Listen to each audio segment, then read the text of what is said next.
Welcome back, everyone. We are reading the Antichrist Revealed, Chapter 4. Let's begin.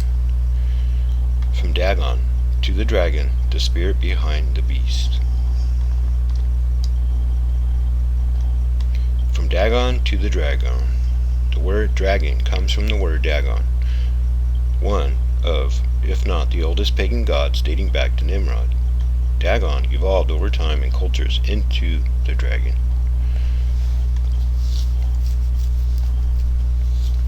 You can see here how it started out. There's Nimrod, and then Zeus, and then, I don't know what that is, the goat with horns, and then the pentagram.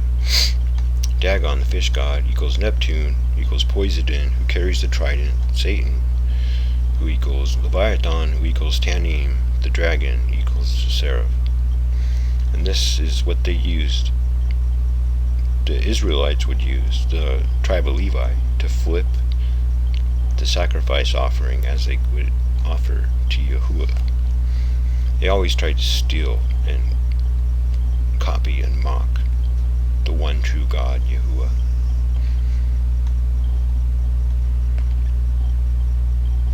Here we go. Nimrod, Zeus, Satan, the dragon. Dagon is where the word dragon came from. When a nation conquered another nation, they would take their gods and incorporate them into their belief system. Semiramis, queen of Babylon, became Isis, who became Ishtar, Easter, who became Venus, who became Aphrodite, and finally Mary. In the same way, Nimrod, king of Babylon, became Dagon, became the sea serpent, then the dragon, then Neptune, then Poseidon, and then Zeus, and finally Satan. The reason Neptune carried the trident is the same reason you see Satan with the pitchfork. The trident was the article from the Jewish tabernacle for turning the sacrifice. I apologize again, sometimes I get ahead of myself. The Tannim, the great sea monster, Genesis 1:21, was created on the fifth day when God created the fishes and the birds and everything else. I'm sorry, no, the fifth day, only the fishes and the birds, and probably much more. The association to the goat is also in Scripture as well as in satanic worship. The goatfish, Capricorn, was also a direct association to Satan as well as the Hydra, the Septa, the sea monster, and the serpent. As I demonstrated in the second book in this series, The Mystery Religion of Babylon, Nimrod was the first false messiah, ruling over the first attempt at a world government. Beginning with Nimrod and Babylon, mankind began to worship Leviathan, the sea serpent they called Dagon, later known as the dragon. Job 41:1. Can thou draw out Leviathan with a hook, or can his tongue with a cord which thou lettest down? Job 41:5. In that day Yahuwah with his sword and great and strong sword shall punish Leviathan, the piercing serpent, even Leviathan, that crooked serpent, and he shall slay the dragon, or Tannim in Hebrew, that is in the sea. Job 41:7. Can thou fill his skin with barbed irons, or his head with fish spears? This dragon in the sea, or Dagon, the fish god called Leviathan, in Scripture was worshipped by those in ancient Babylon and associated with Nimrod, the first high priest of Dagon. Worship of Dagon was passed down after Yahuwah confused the languages and scattered humanity across the globe. It was this religion that was prevalent and continued the time of Rome destroyed Jerusalem. It was this religion of Dagon that permeated the high priestly ranks of paganism and was the foundation of the Christian church, which even today continues to wear the priestly garments of Dagon.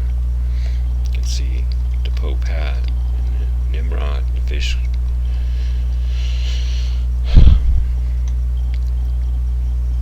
The etymology of the name Satan is directly connected to Leviathan, Satan, and Leviathan. Both are derived from the word Tannim, sea creature, which is plural.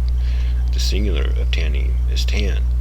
Satan and Leviathan are simply later versions of the Tannim god Dagon, later known as the dragon. It is Dagon the dragon that is the spiritual source behind Christian churches, which are based in Rome. Any Sunday, Christmas, Easter, Trinity, Jesus Church, the Pope, The priesthood of the Catholic Church is the high priest and the priest of Dagon, the dragon, in disguise. Not a very good disguise, actually.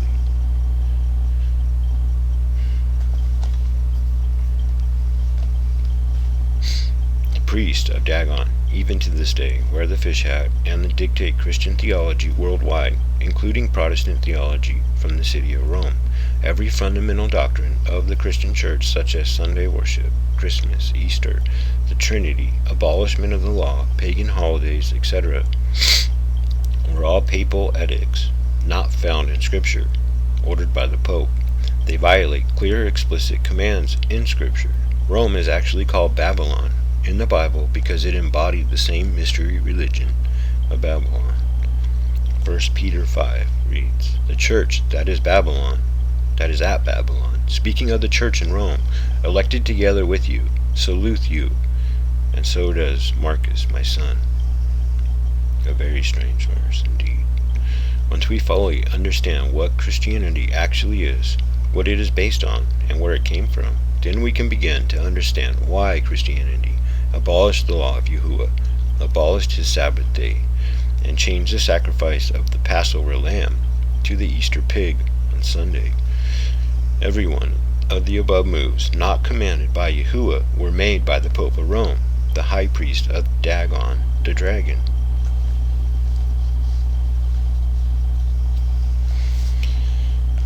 The Mitre Hat. The priests of Dagon were known by their Mitre Hat, which resembled an open mouth of a fish, the same exact hat worn even today by the Pope, as well as the cardinals and bishops. All priests of Dagon, and the religion that surrounds them, even to this day, is identical to that born in Babylon.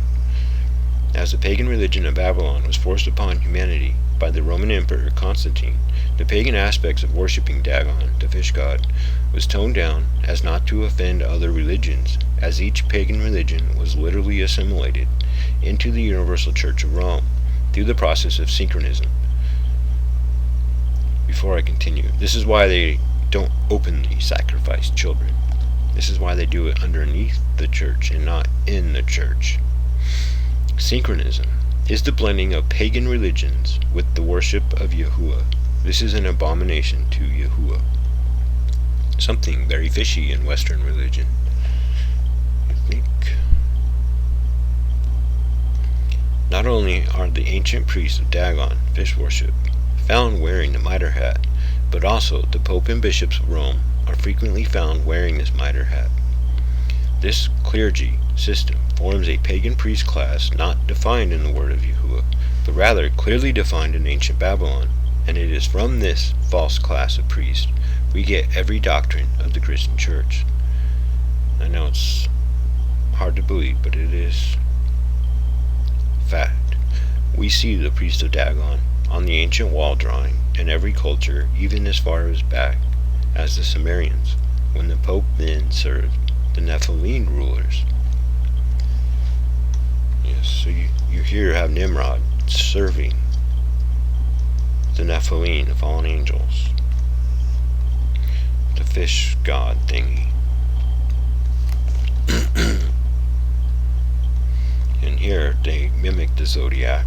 They teach a corrupted zodiac, and here's the planets of our system that they couldn't even have known by just looking at the stars. They had got that information from the fallen angels, and they corrupted the zodiac, which proclaims the story of Yahusha in advance.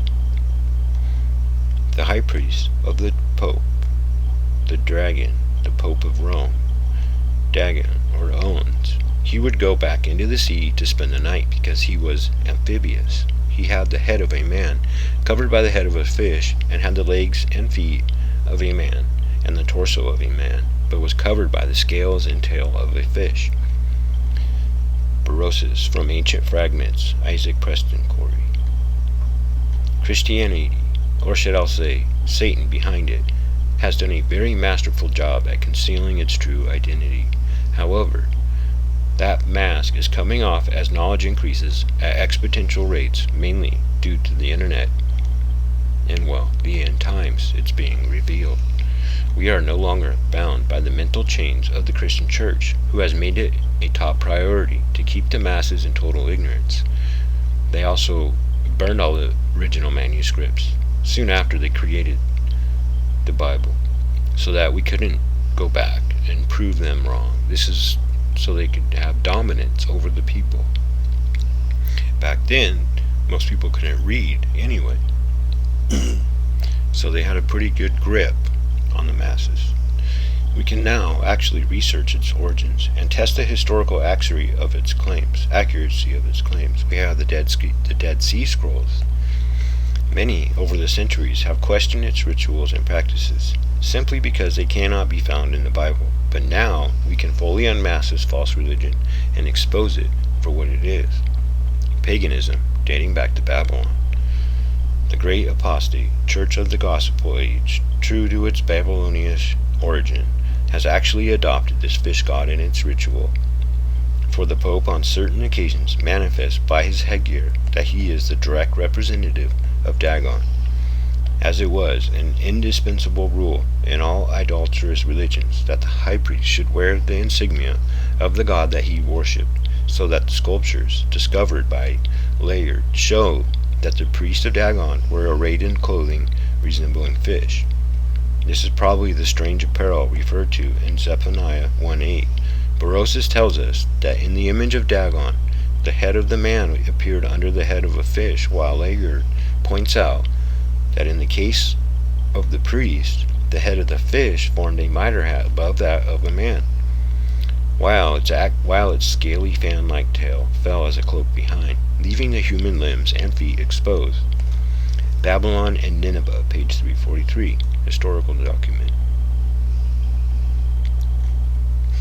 The Dagon, priest in Babylon, wore hats that represented the open mouth of the fish, as if it were placed upon their heads, and the fish's body was seen extending from that head and mouth down the priest's back to form a robe. These exact priestly garments adorn the ranks of the Christian clergy. And Zechariah, the high priest of Yahuwah, wore a turban, not a mitre hat. Just another clue. The two-horned mitre, which was the Pope wears when he sits on the high altar at Rome and receives the adoration of the cardinals, is the very mitre worn by the priest of Dagon, the fish god of the Philistines and Babylonians. The Two Babylons, Alexander Hyssop, page 215. More historical evidence. Not only does the Pope wear this mitre hat, but so do the cardinals on certain occasions, when they are dressed in their royal regula, a far cry from the suffering servant Yahushua the Messiah and what he taught. These priests at Dagon today, known as the Pope, cardinals, and bishops, have elevated their station literally to royalty among men. There is nothing in the word of Yahuwah or the historical record indicating that the Messiah Yahushua ever wore such a hat or created such a high priestly class of royalty. No, he did not. He was against that. There are strong evidences that Dagon was Nimrod. All scholars agree that the name and worship of Dagon were imported from Babylonia, the Two Babylons. Hyssop, page 215. There's some ancient hieroglyphs found in well-known places. Here's the Nimrod, or the fish god, here. Or Nimrod worshiping the fish god. And then here you got the Pope, which looks exactly the same. See the staff here and the staff here. See how his hand here, with his hand here, open palm faced out, open palm faced out. I mean, there's a lot more to it too, but let's just stick with the basics for now. We're only on the 4th book out of 15. In their veneration and worship of the Dagon, the high priest of paganism would actually put on a garment that had been created from a huge fish. The head of the fish formed a mitre above an old man, while its scaly fan-like tail fell as a cloak behind, leaving the human limbs and feet exposed. Babylon and Nineveh, Austin Henry Layard, page 343. The most prominent form of worship in Babylon was dedicated to Dagon, later known as ICHTYS, or the fish. In Chaldean times, the head of the church was the representative of Dagon. He was considered to be infallible and was addressed as Your Holiness. Nations, subdued by Babylon, had to kiss the ring and slipper of the Babylonian god king. Knights Templars comes to mind. The same powers and the same titles are claimed to this day by the Dalai Lama of Buddhism and the Pope. Moreover, the vestments of paganism, the fish mitre and robes of the priest of Dagon, are worn by the Catholic bishops, cardinals, and popes. The wine of Babylon, page 9. Another historical document. ICHTYS, the symbol of the fish.